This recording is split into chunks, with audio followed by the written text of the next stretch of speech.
Doutzen doesn't want to go back up to the stables. You can tell by the way she's facing her head down to the field, but you're in your pyjamas, sweetheart. That's Doutzen's stance when she doesn't want to go back. When she doesn't want to go where we're telling her to go. Doutzen, you have to have your outdoor jacket on before you go outside.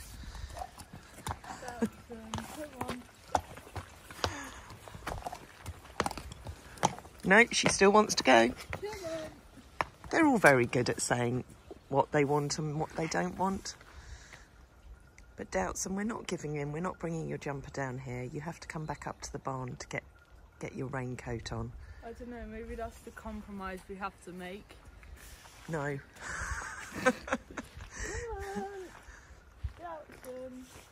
Did you get traumatised by Anya overnight? I mean, she wasn't pinned against the wall today. Micah pinned her against the wall. Yeah, that's true. Come on. It just shows they'd rather be outside than inside. Come on, Johnson. Have some of Holly's coffee. Come on. Go on, Dow. That's the normal Doutzen stance. Doutzen, any time she doesn't want to do anything, the head goes up in the air. Doesn't it, Dow? Eh?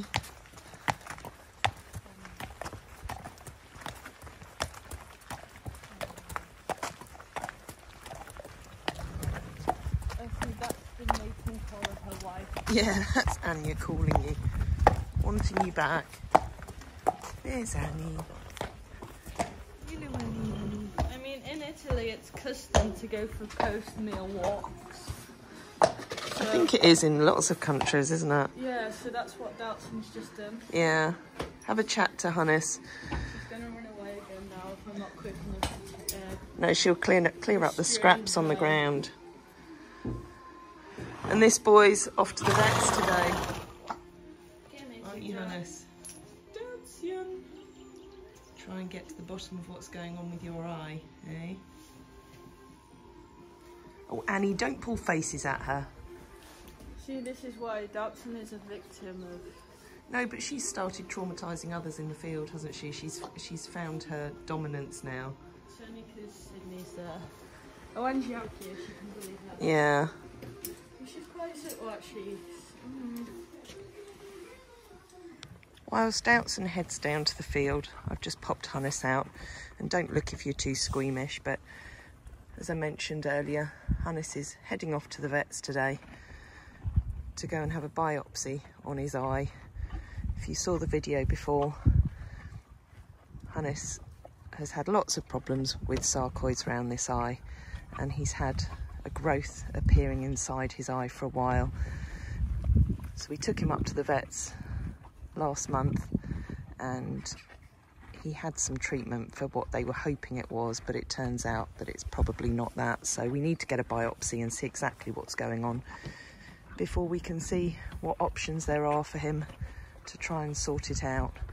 But he's had so much treatment on this eye over the years, and it's really frustrating, but it's definitely making him a little bit grumpy now, so we can't have that. So we've got to do whatever we can to try and make him as comfortable as possible.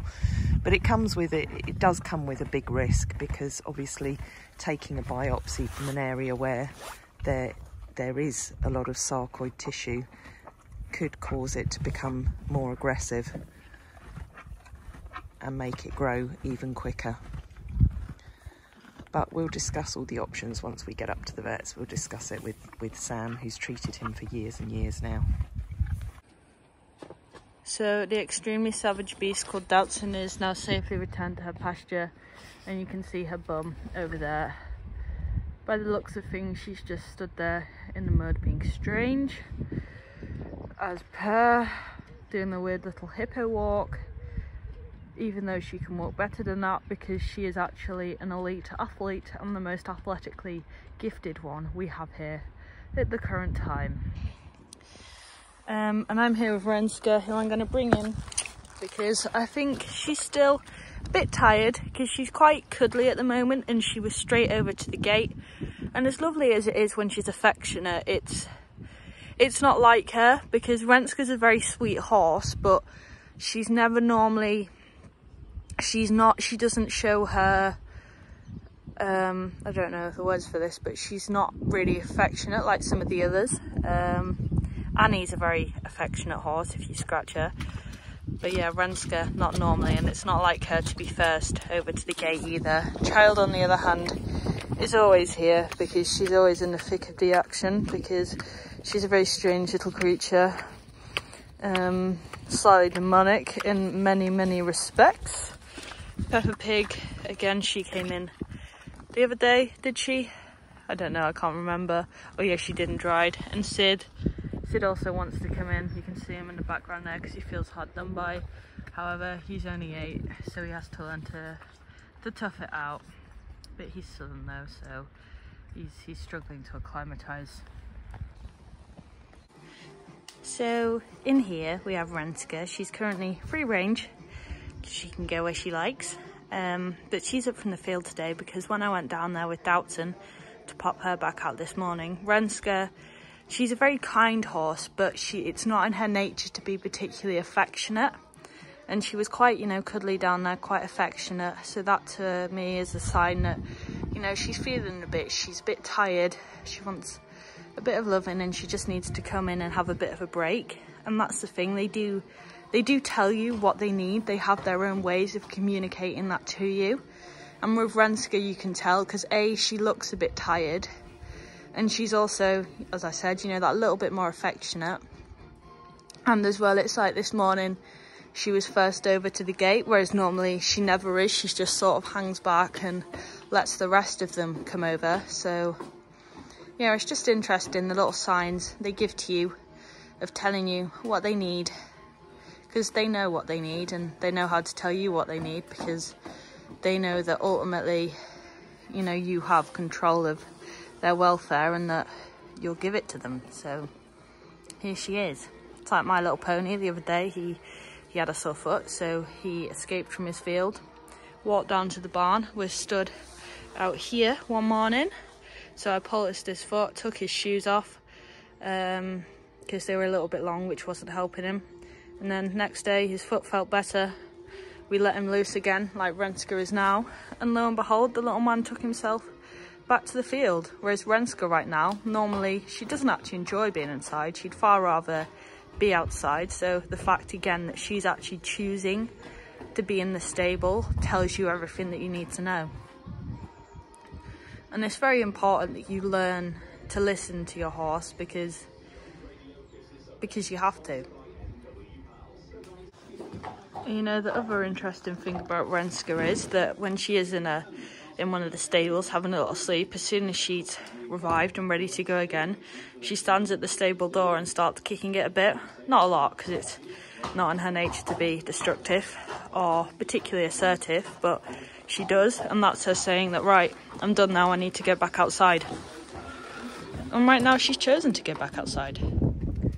Renska's been free rein on the yard this morning. She came in because she was a bit tired, and we gave her the choice of going into a stable and having a sleep, or mooching around on the yard. So she's mooched around with Anya most of the morning, and she keeps coming down to chat to the boys because she tends to come into season quite early in the year, every year. So she's coming down, having a chat with Obi and Hannes. And each time I've come out before, she's wandered off like a naughty schoolgirl being caught out. But there you can see how she's lifting her tail. She's very much coming into season.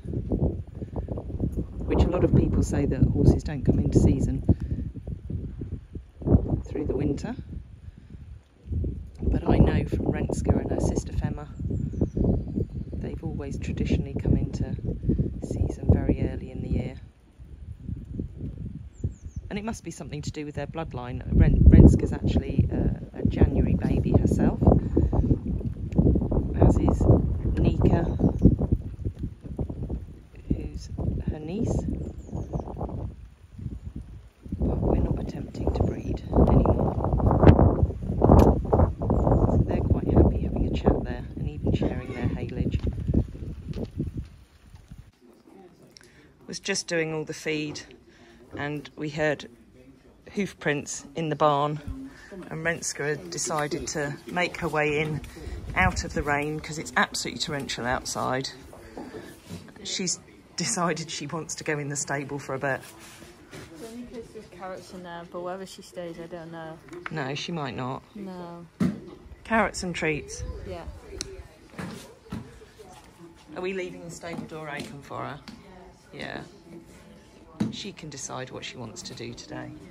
We were saying earlier that the likes of Renske, Hidder and Hoitzer, they've earned the right to just be able to do what they want every now and again. Yeah, they're allowed to push the boundaries a bit. Yeah. But sometimes Hoitzer tries to push them a bit too far. He always tries to push them too far. He lulls you into a false sense of security, doesn't he? I know, he does this dirty all of the time. Yeah, you think he's mellowed. And then he hasn't. No. See, that's why he has a tiny friend, because he's a bit of a wife beater. You can't say that. Well, he is a wife beater. He is a wife beater, to be fair. What do you want to do now, Ren? Where are you going to go? Oh, you're going to come to me because I've got a big box of treats here at the moment that I was just putting in all the feeds. Do you want to help yourself? Should get them soggy. Yeah, don't get them soggy. Yeah. Go on, have a little mouthful. There you go. That's all, because they're going in the feeds. But yeah, look how horrible it is outside. It's pretty, but it's very wet. Extremely health and safety conscious. Look at this very secure barricade I have implemented to stop Renske entering the back. There's Tracy. So we're in the kitchen right now and we've got a very hungry little horsey out there, and she's come to the serving hatch, which is a very secure barricade that I've put in place because health and safety. This is a call for an animal feces expert on what has excreted this out of its anus. Really, Holly? That's the technical terms. I know. Excretion. But, yeah, because it is rather weird because we haven't got any big dogs around here at the moment. No, and also Jim and Nels. No, well, they haven't been here for a couple of days. No, and it doesn't look like theirs. theirs. Yeah. So we want to know whether anyone knows what animal this could have come from. I don't know. I don't think everyone wants to watch it for that long. Well, yeah, if they can examine it. Would that be a badger? Is that too big to be a badger? Because I did see what I thought was the size of a badger the other day. Did the you? Other evening. Okay, Although maybe. it wasn't striped like a badger. Maybe it was a dinosaur. Whoa. Mini dinosaur. So we've rediscovered a dinosaur species. Yeah. Can we call it the Green Bankosaurus. That's I'm gonna go through this. so original.